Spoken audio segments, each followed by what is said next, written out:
Hi everyone, welcome back to my channel. I'm Remy and this is Siajin Stories, where we pair amazing books with amazing perfumes for a full sensory reading experience. Today we're doing something a little different. We are talking about books that I lovingly refer to as fantasy junk food.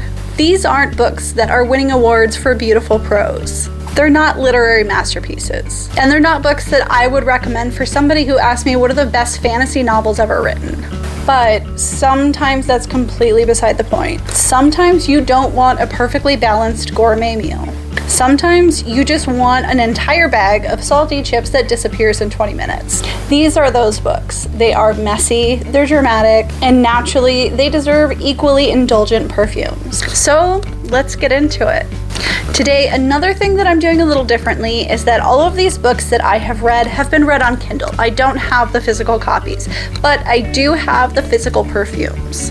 And our first pairing today is Zodiac Academy, a classic, I know. And I'm pairing that with Lattafa Khamrah. Now, if you've already read Zodiac Academy, you know exactly what I'm talking about. This series is total chaos. Every chapter ends with somebody being completely humiliated, betrayed, or kidnapped, or just emotionally destroyed. The stakes just keep getting higher, and somehow the authors keep convincing you to read more. Is it ridiculous? Absolutely. Did I read it way later than I should have because I just needed to know what happened next? Also yes. And Khamrah gives me that exact same feeling. It's warm and spicy and dripping with sweetness, and it's loud. It's not subtle for even a single second. It walks into the room announcing itself, and it wants to overwhelm you in the best possible way. And to me, that's exactly how Zodiac Academy feels. Neither one believes in moderation. You know they're a little ridiculous, and somehow that's just part of the fun. Sometimes excess comes wrapped in caramel and cinnamon, and sometimes it comes wrapped in roses. Up next is Haunting Adeline, and I'm pairing that with Lattafa Amethyst. Now this book is controversial. Some people love it, some people hate it, and I completely understand both reactions. But regardless of where you land, I don't think that there's any argument that this book has a really dark atmosphere. Everything feels obsessive and dangerous and intoxicating. Like you're constantly being pulled towards something that you know that you should not be touching. And I think that that is Amethyst. This is a gorgeous deep rose, wrapped in a lot of other dark notes that keep it from feeling just like a pretty floral. And instead, it feels rich and velvety and almost gothic. The rose is not delicate in this. It lingers, it's subtle, and it's super romantic, but there's a depth to it. It's seductive. And neither the book nor the perfume are trying to make you comfortable. And they're both asking you to lean into something darker. And whether that's your thing or not, they both leave an impression. And moving on to the last pairing, this might be the biggest guilty pleasure of the bunch. Our last pairing is Den of Vipers with Lattafa Nebras. And honestly, this pairing makes me laugh because it fits so well. Den of Vipers is absolutely insane.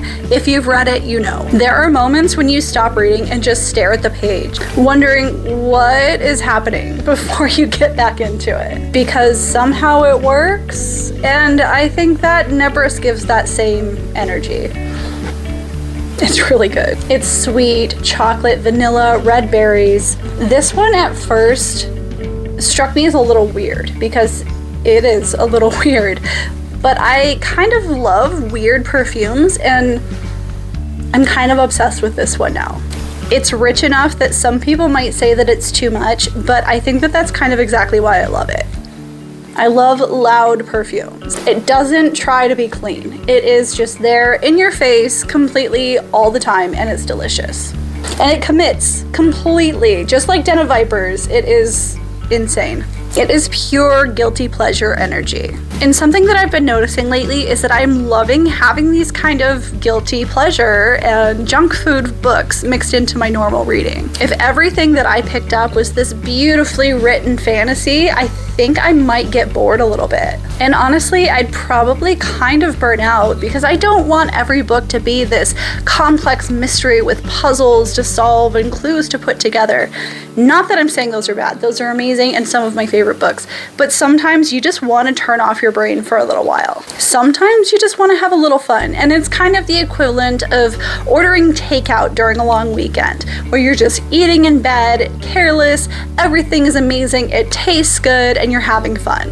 With absolutely no guilt, no expectations, just pure entertainment.